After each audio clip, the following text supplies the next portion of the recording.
Hello everyone, and welcome to an analysis of dance where we discuss the movements and debuts of the Billboard dance charts in immaculate detail with in-depth reviews of each debut each week. I think this is the week where you could really question about whether it actually breaks or makes the chart moving forward, because when you look at especially Hot Dance, it was a chaotic week with a lot of stuff that's really showing some signs of sticking around long term, and considering that it knocked out some big songs along the way, that chart definitely saw a big change this week that was welcome. And Warm Global Dance Radio being pretty manageable, but all things considered actually showing some decent rotation week after week, it might be a sign of what's to come for 2026. Just a shame that in this case this week was not remotely good. In fact, it's one of the worst that I've covered in recent memory. A lot of this stuff was bad. But okay, let's start with Hot Dance, where Dracula by Tame Impala and Jenny is still holding that #1 quite comfortably, and it's at the point now where this could actually hit the top 10 of the Hot 100, which as a Tame Impala fan, that is just surreal to me. And considering that radio is still gaining on this and streaming has been ridiculously strong,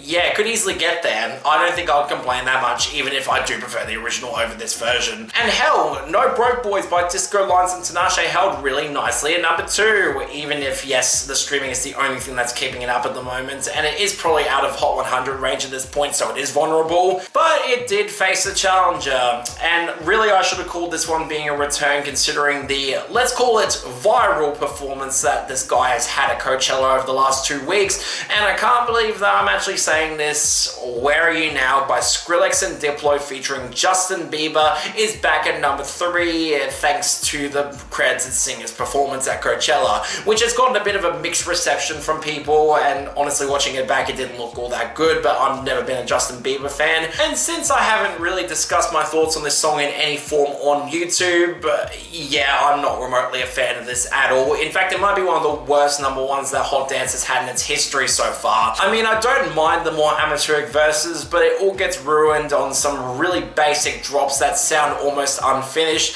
as Justin Bieber's lack of personality just makes this whole song a complete chore to get through. It's one of those cases where it's inspired a trend in the mainstream EDM scene going for more of a somber approach, and unfortunately the catalyst of all that is a terrible song. I am not happy it's back here, and I really hope it goes away soon. But what's more interesting is that right beneath it, we've got Worry by Lenone and Rise Ray is actually holding steady at #4, where this managed to actually gain even more on streaming, and considering it's actually getting a TikTok moment right now, we can't rule out this potentially hitting the bubbling under soon, let alone the Hot 100. I can't believe that I'm actually talking about it in this context like this. And even better, it finally knocked down No Bazzy Dale by Zakai and Slaughter down to #5. Now this one doesn't surprise me, considering that it's been stalling out globally, and especially given that this trend is starting to die off, thank God. I'm not expecting this to really last much longer or even have a chance of rebounding. I think we're all better off for that. And what probably won't help is All the Time by John Summit, the Chainsmokers, and it will see at #6, which will probably end up gaining above it next week, considering that the album will actually get a full tracking week, even if looking at the numbers of the album cuts, I don't expect it will get a pretty big album bomb. And I can't really complain, and like I said last week, the album is flat garbage. I'm quite frankly happy that aside from All the Time, nothing from it seems to be actually sticking around this high. Good riddance. And on the notes of garbage, we got a debut in the top 10 that was depressingly predictable and really does indicate the absolute collapse of this guy's integrity, and really I'm just disappointed that it ended up being like this. And that's Where We Go by Marshmello and Thomas Rhett at #7. Thank God country radio is not remotely on board with this, just like they weren't for Holy Water, and it looks like the streaming is already stalling out ridiculously fast. Expect this to be booted out of the top 10 next week, and I can only hope it continues to flop on streaming, because yeah, spoilers to nobody, this is fucking garbage. But what's more telling is that alongside it, we had a debut in the top 10 that was honestly a lot easier to predict, and one that I did kind of expect would debut higher. Bad Angel by Anyma and Lisa at #8. I mean, it's just absolutely smashing through globally to a quite frankly unprecedented level, especially considering that a lot of Anyma's songs really get held up in Europe and nowhere else, but it looks like this one's actually got the benefit of the Lisa stimulus package to do decently well, which kind of makes me surprised that it didn't debut higher here, but different conversation. And both of these just tanked down I Run by Haven featuring Caitlin Arrogant at #9. Man, talk about a song that just completely died off in notoriety once all the controversy died off. again, not going to complain too much given what else has come out of Haven since. And finally, Fever by Buckshot and Fake Mink actually held steady at number 10, where it looks like the streaming is still remarkably strong on this one, and quite frankly, I'm just amazed that this is still gaining as much as it is this late into its run. Could very well last past 26 weeks at this rate. I don't think anyone's going to complain too much, even if I'm not huge on the song. But anyways, moving on outside the top 10, and I think it's really telling that the massive list of debuts and Where Are You Now's return meant that we got a lot of notable songs exiting, although some of them were a little bit more predictable than others. I mean, there was Save My Love by Kygo, Khalid and Griffin, which wasn't surprising, especially with the new single taking up so much traffic, even if they're both interchangeable quality-wise. And My Old Ways by Tame Impala, which quite frankly lasted way longer than I think anyone expected. It's probably going to easily make the top 10 of the year-end list, or at least pretty close there. But when it also takes out All the Things She Said by Harrison, which didn't even last a full 20 weeks, despite being a top 10 hit that stuck around for a very long time, I think that's really revealing. And even more notable, Let the World Burn by Chris Gray, Rebel and Cried is already gone after 26 weeks, where it looks like this just got bulldozed out of the top 10 remarkably fast, and considering how fucking awful it is, alongside All the Things She Said being terrible, yeah, I think that's a net win across the board. And on the note of not really complaining, really all these falls were not exactly as surprising either, with some being debuts like Favor by Fisher and Tones and I at 25, and Chica 305 by John Summit and Fired actually falling off of its big debut down to 23. Interesting, I thought that the album would have actually made it stick around a bit higher, but alongside that we saw some massive falls for the funk songs here, both of which I'm not really complaining about too much, with Montegame Alchemia by Hightam NT Santos and MC Menor de Alvarado down hard to 24, and even Heavenly Jumpstart by 20 Selwicks and Innocence falling hard to 14 off of its top 10 peak last week. I think that's really interesting to note. I thought it would have easily stuck around at least a little bit higher than that, but it looks like the streaming is done for that too. Oh, and also I Think I'm Addicted by Oscar Medkay and Haley Joel at 22. Really worried that this might not last next week given John Summits, but I'd at least hope that it actually sticks around. It's still great. Hell, while we did also talk about Where Are You Now being a return to the top 5, the other notable story is that we still actually had a jump regardless, alongside John Summit seeing Lights Go Out at 16. It's probably going to gain even higher next week. Enjoy. And that is Free Your Mind by Prosper and Clooney at 17, where out of nowhere it saw a massive rebound on streaming, and interestingly on the week that it lost hard on sales, it actually managed to surge up to a new peak and become Clooney's highest charting song on Hot Dance to date. Yeah, I'm genuinely surprised by that too. I thought it would have been a 2-weeker at best, but it's actually showing some genuine staying power. I can only hope it goes up. It's a great track. But anyways, we've dodged the real garbage now, and yeah, let's just get straight into our 4 debuts. Unfortunately, starting with number 13, That's When You Know by Kygo and Carter Faith. And if there's feelings we can keep, I hope they're strong enough to set us free.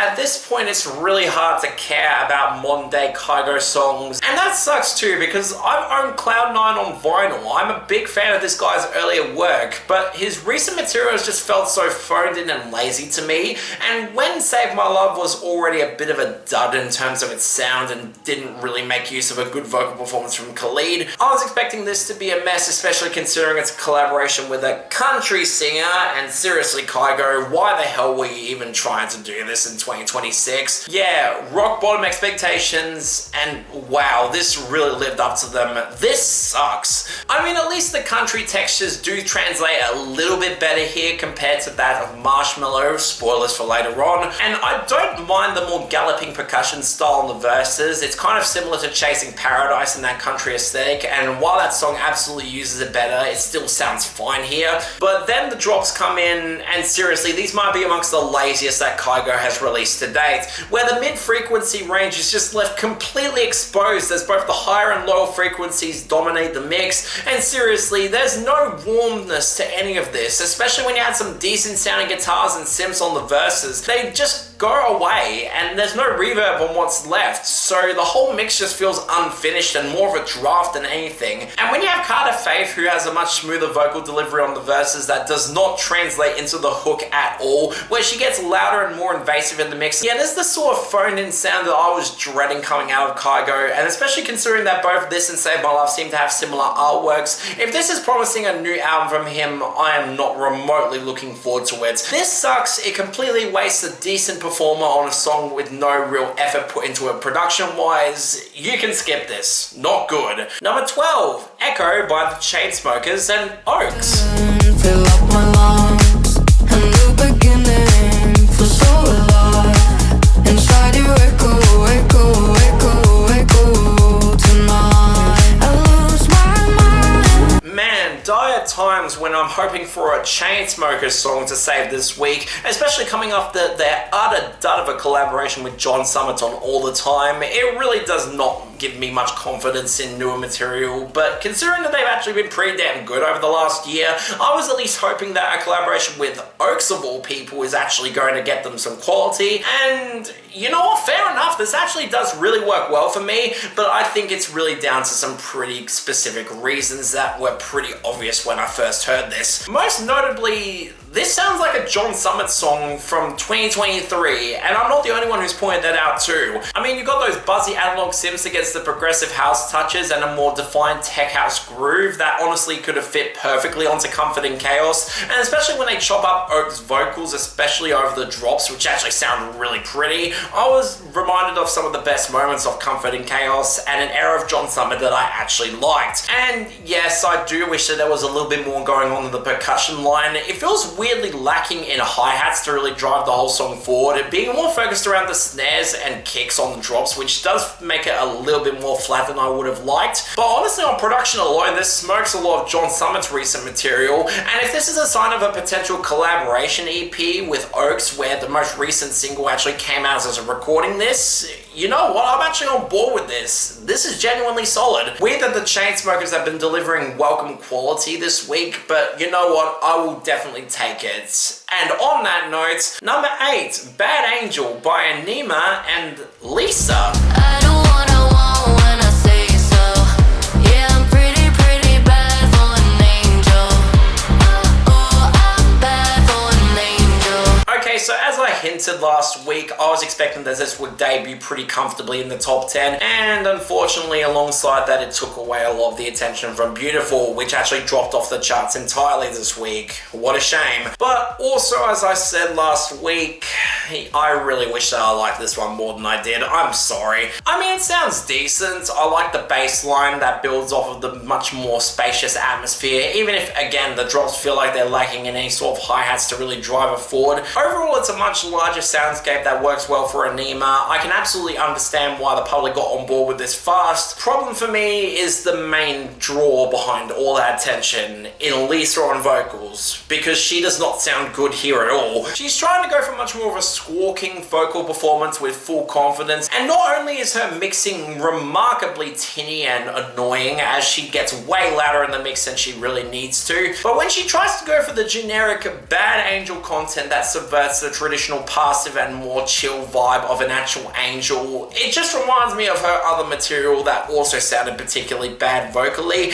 and quite frankly, she's done this before. It's not interesting nor unique to her at this point. It's a shame because on production this is fine, I guess, but for me, I don't see myself returning to this much at all in comparison to Beautiful, and quite frankly, I just wish that a better vocalist was on this instead of her. That's all I'm gonna say. It's only okay for me. Number 7, Where We Go by Marshmello and Thomas Rhett. Dashboard with a little Conway twitting, get your blue eyes shining on moonlight pretty. I don't care where we go, as long as you're here with me. But man, if the alternative is this, I might take Bad Angel any day of the week, and man, my dislike of Marshmello is starting to reach a new level because quite frankly, a song like this says everything about the sort of corporate hack that he's become. I just hate that this guy's continued blatant and desperate attempts at going back into the mainstream of country collabs are actually sticking around, and while his diversion with Phoenix was at least okay for what it is, it's not the worst thing he's made,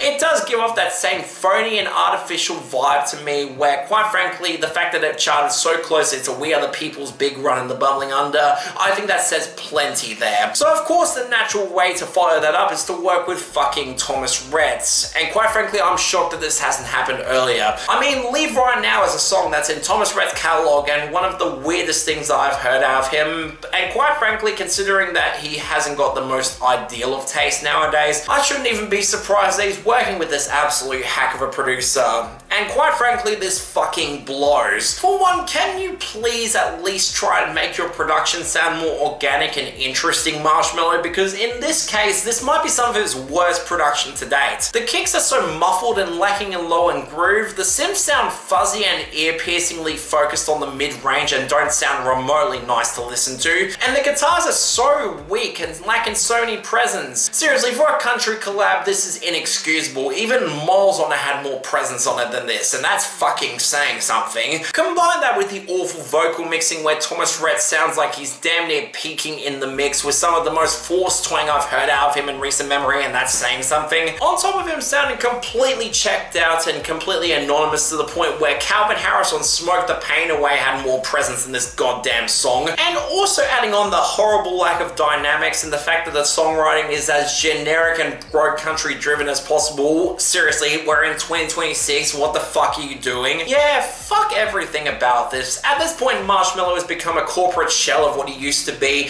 and songs like this prove that we have absolutely zero reason to keep him around, especially when the material continues to fucking blow. Like this. Again, fuck this song, skip it, it's terrible. I mean, thank God after that Dance Pop at least had a more manageable chart to focus on, even if the quality is still not particularly good, especially with our debuts and the big song that surged up. But before we get to that, well, we had Stateside by Pink Pantheress and Zara Larsson holding steady #1. Thank God this did not fall victim to the songs beneath it, which in this case, Pinky Up by Cat's Eye at #2, gross. And in our debuts, Runaway by Lady Gaga and Doechii at #5. Again, gross. It's starting to become her worst song for me, and I have no expectations it will stick around, thank God. But what caught me off guard was, aside from Takedown by Huntrix finally leaving, good riddance, that song stuck around way too long, it's actually the return of Crank by Slater at #12, where in the grand tradition of a lot of this forward-thinking pop music, just like with Charlie XCX, this ended up getting a massive streaming revival and being the sort of thing where I can see this only continuing to go up and making a run for the Hot 100 soon. With the momentum it's got, it could very well get there, and quite frankly, the fact that it's a fantastic song from a really damn good album, it really does say a lot there. I am thrilled that it's back. But now on to dance streaming, and I think there's one particular case on here that's worth talking about, and surprisingly alongside that actually was a pretty decently busy week. But before we get to that elephant in the room, let's talk about the rest, like say Stateside by Pink Pantheress and Zara Larsson comfortably holding that #1, not particularly close either again. Although man, there's some competition beneath it that just bulldozed past everything else, and I think that's really revealing because in our falls we had Aperture by Harry Styles already down to 14, man that was a flop single in the making, and Just Keep Watching by Tate McRae at 15, a song that I'm still amazed is actually here at all, so yeah, not complaining about either of these falling that much. But this is where the big problem comes in, because in our debuts, Pinky Up by Cat's Eye is at #3, gross, and Runway by Lady Gaga and Doechii is at #5 too, even worse. But where that big conversation comes in, the one return this week that I think is really indicative of the frustrations I have with this chart at the moment, and that is Let Me Love You by DJ Snake featuring Justin Bieber at #12. Now this actually coming back doesn't remotely surprise me. It's another one of the EDM collaborations with Justin Bieber from around the time of a lot of his biggest songs, and quite frankly, it's a much better song than Where Are You Now in terms of its sound and overall production quality. I'm not complaining about it being back from that perspective. But what I think is really interesting to notice is the fact that even despite Where Are You Now being nowhere on dance streaming, it was able to return to Hot Dance while Let Me Love You was completely shafted. Despite the fact that both songs charted well over a year initially, and Let Me Love You had a much weaker run than Where Are You Now. And quite frankly, if Billboard can't remotely keep consistency with regards to what's actually coming back, or in the case of dance pop, not letting any of this guy's actual dance music get here, like Sorry, or What Do You Mean, or Company, or especially Beauty and the Beat with Nicki Minaj, which is nearly in the top 10 of predictions for next week. Yeah, at this point, I have to question Billboard's intelligence when it comes to genre classifications, because seriously, this is looking them dead in the face and they somehow ignore it. Well fucking done there, guys. I mean, at least dance sales has a much more reasonable week across the board, including no Bieber songs being here at all. Nice. Hell, we got a new #1 with Runway by Lady Gaga and Doechii surging up there. Not surprising given that Lady Gaga is primarily a sales-driven act, even if I don't expect this will last next week considering Madonna's big comeback single, which is better for the record. But besides that, well, we had some decent losses like Stateside by Pink Panthers and Zara Larsson at #9. Interesting it's on this week of all weeks. Along with Free Your Mind by Prosper and Clooney at #10, as I mentioned earlier. Kind of interesting that it's hit a new peak despite falling this hard on sales. And Acting Tough by Dean Turnley continues to fall down to 14. Again, if it means it's not going to return to Hot Dance, I'm kind of okay with that. But putting aside the random as hell return for No Broke Boys by Disco Lines and Tinashe at 15, the majority of what's left to cover are really just the debuts here, where all of them are Hot Dance debuts or dance pop songs getting big traffic. Lower down we've got Echo by the Chainsmokers and Oaks at 13, and That's When You Know by Kygo and Carter Faith at 12. Interesting how low these debuted on Hot Dance with those in mind, kind of worth noting there. But higher up we've got, well, Bad Angel by Anyma and Lisa at #7, Where We Go by Marshmello and Thomas Rhett at #6, and Pinky Up by Cat's Eye at #3. I mean, at least it makes for an interesting week, but the quality here is just not good, let's be real here. So let's move comfortably on. Wait, #5, Like a Prayer by Josh Fawaz. Down on my knees, I wanna take you there. In the midnight hour, I can feel your power. Just like a prayer, you know I'll take you.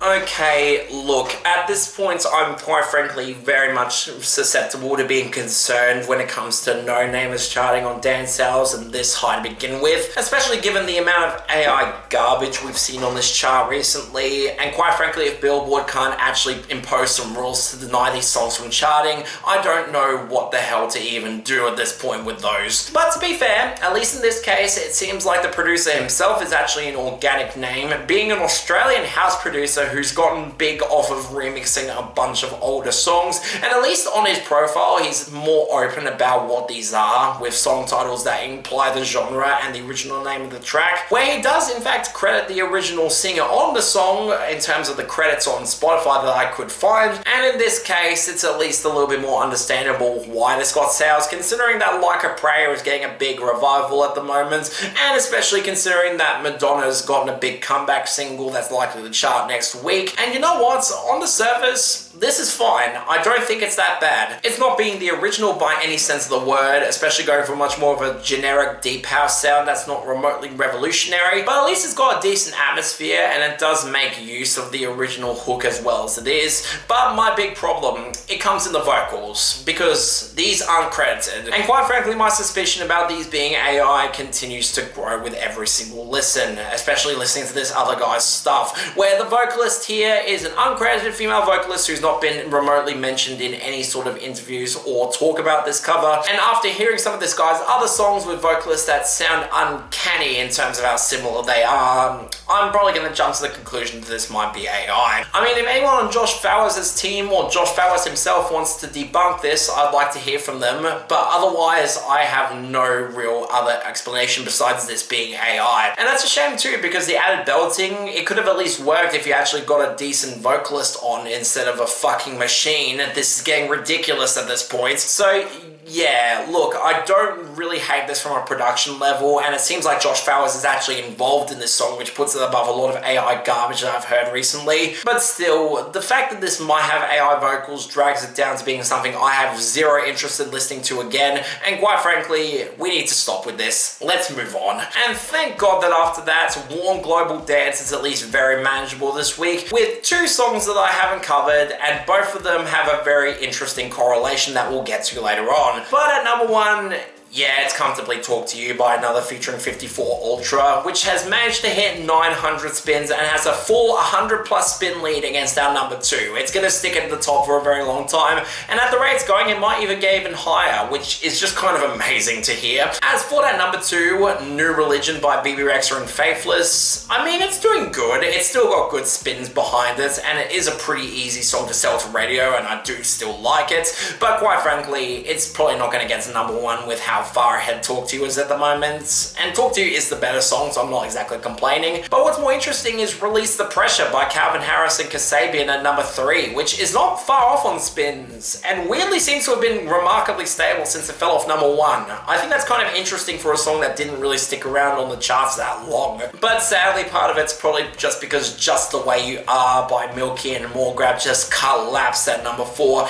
Even despite holding steady, it's still got a really big fall on spins, and quite frankly, I expect it will probably end up falling even harder soon. That's a damn shame. Thank God that streaming's still on board. Certainly more preferable than Loco Loco by Gordo and Rennie and Zonneveld at number 5, where the only reason this jumped out is because a specific song collapsed out of the top 10, and quite frankly, I don't want to give this pile of garbage any more attention, especially given the, let's call it, mimetic way that Gordo produces his music. Let's move on. But thank God right beneath it, you've got a massive sign of something that I can absolutely see being a particularly big top contender over the next couple of weeks, and it's thankfully Favor by Fisher and Tones and I at number 6. And seriously, if you want a song that's continuing to just grow on me at a record rate, where this might end up being my actual favourite song that Fisher has released to date, as it's gaining a ton of upwards momentum and actually managing to stick around against all odds, yeah, I'm genuinely amazed by it. The fact that Tones and I might be on my best list this year is kind of surreal on so many levels. Although credit where it's due, another grower in Neck by Mal P is actually holding nicely at number 7. With this one seems to have stabilised too after it nearly left the top 10 a couple of weeks ago. I'm not complaining that much. And the streak of good tech house continues as we got a nice new arrival to the top 10 that's definitely welcome for me. Free Your Mind by Prosper and Clooney at number 8, right off its big debut last week, and at the rate it's going, it's going to continue to go up.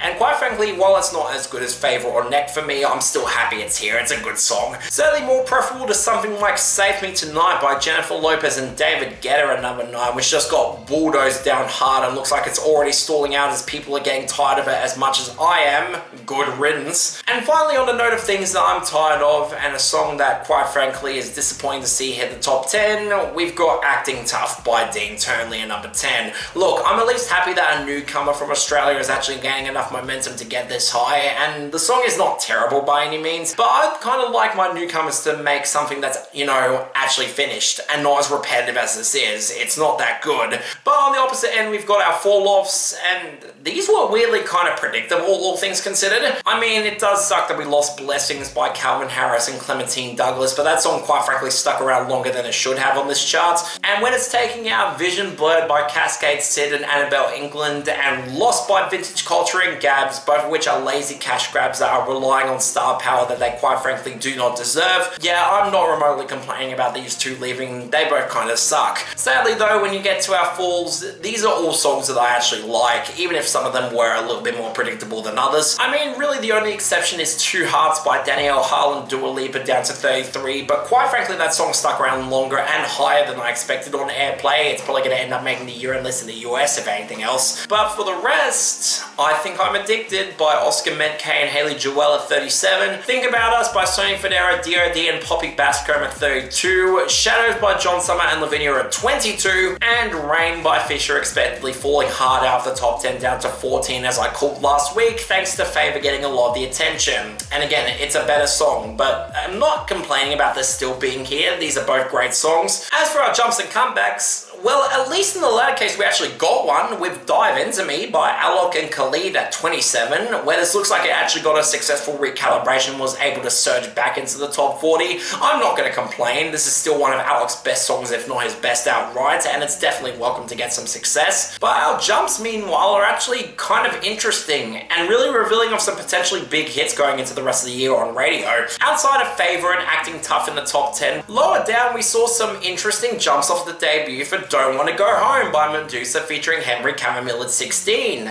Not gonna complain about that one. Along with All the Time by John Summit, the Chainsmokers, and Ilse at 23. But what was more surprising for me was Wide Awake by Chris Stussy and Tom Did It at 29, where just like with Dive Into Me, it got a rebound on recalibration and was able to jump up pretty considerably high. And considering it's doing decently well on streaming too, I wouldn't be surprised if this stuck around and become a hit. It's not exactly bad for it either. And on that note, one of the 3 remaining debuts is a song that I've already covered, and kind of surprisingly, it's actually Beautiful by Anyma and Joji at 34, although really I don't expect this will last considering that Bad Angel debuted lower on the top 100 this week, but I'm at least happy to still see it in the top 40 for at least 1 week. It is a really good song. But on to our 2 other debuts that I haven't covered, and ironically, both of them have Afrojack as a lead artist. Very good week for him against all odds, starting off really surprisingly with number 39, Control by Afrojack and Lucas and Steve. Control.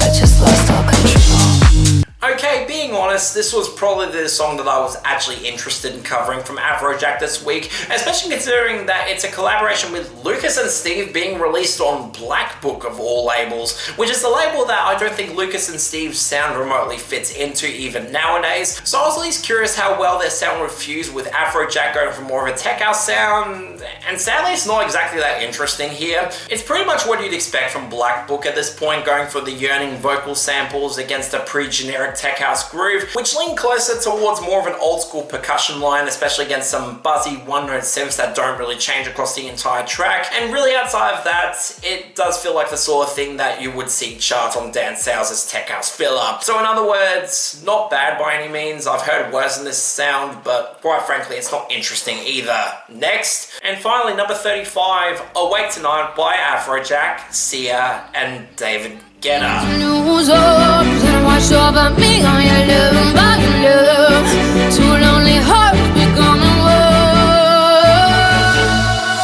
But man, if the alternative is this being a collaboration with David Guetta and Sia, where I'm quite frankly completely sick and burnt out of all their collaborations at this point, I might take the Lucas and Steve collaboration instead, if only for the fact that Afrojack is not embarrassing himself as much as he does here. And my god, it would be one thing if this was actually interesting or memorable, but when you hear the song itself, it is a complete mess and really blows. For one, these drops feel so incredibly dated, being a fusion of the Forget the World era with elements of Avicii's classic 2015 run, and quite frankly this doesn't have anywhere near the groove or atmosphere of a City Lights or even a Fade Into Darkness. This is absolutely weak in comparison, and in this case it feels like an unreleased fragment that they had from back in 2012 or 2013 with the really cheap sounding percussion that sounds fizzy and annoying as hell, all against Sia's vocals that are way too loud in the mix where she sounds completely anonymous and forgettable. And quite frankly this is a sign that this sort of collaboration is getting more and more repetitive as years go on. And when you factor in the most basic of club boom driven content that even by the tail end of the late 2010s was starting to get really old and played out, yeah, quite frankly this blows on so many levels, and I'm not remotely complaining that this did nothing on the main chart. Dated crap like this, especially in 2026 where the charts are getting considerably better, it's got no use there, and yeah, this blows. Skip it. And man, what a fitting way to end a particularly bad week on this chart, where against all of my better judgments, Echo by the Chainsmokers and Oaks is the only song here to get positive representation, getting the best of the week with no honorable runner-up. I'm sorry, Bad Angel just did not get there for me. But for the worst, I mean, it's obviously going to Where We Go by Marshmello and Thomas Rhett. That song is a fucking trash heap if I've ever seen one, and I hope it flops fast. And I'm gonna give a tie for dishonorable runner-up between That's When You Know by Kygo and Carter Faith on sheer disappointment performance and an utter lack of interesting production to back it up, and Awake Tonight by Afrojack, Sia and David Guetta, which has lower expectations for me but continues to show why all these acts are well past their prime. Next week, oh god, the frustration continues with a likely John Summit mini album bomb. But at least in dance pop's case, I can at least see Madonna making a big return, and I think we're all better off for it in comparison to what's likely to debut here. Just gonna say that now. But yeah, that's all for this episode for the analysis of dance. See you next time.